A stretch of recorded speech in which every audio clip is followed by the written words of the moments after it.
Ito guys yung tinanim natin na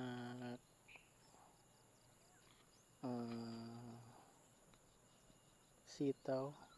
Hindi natin naubos. Tsaka yung kalabasan di rin naubos.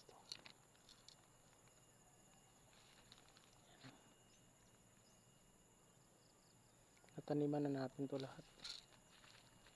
Yan. Yung taas. Naubos martis ngayon. Update ko na lang kayo sa tubo ng ating tanim na kalabasa. Hanggang taas yan. Ito yung tinanim natin na Verdana Yarlong beans. Hindi naubos yung mga binhi natin. Yan. Tapos na natin tamnan to lahat ng sitaw. Dito naman tayo mapupuko sa talong at saka sa ano. Yan. Pichay. Bukas na naman ng hapon. Kahit hapon lang pupunta dito. Init naman kasi pag umaga. Yan yung aking taga kwan.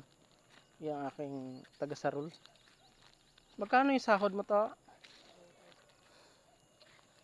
Nahiya siya eh.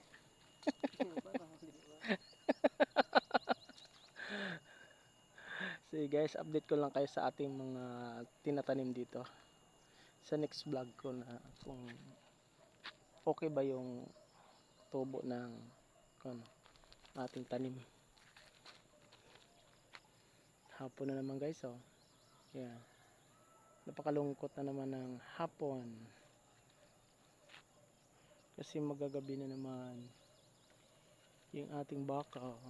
Doon. Kumakain si Cheetah. Cheetah! Cheetah! Yan si Cheetah. Yan. Nakatingin dito si Cheetah.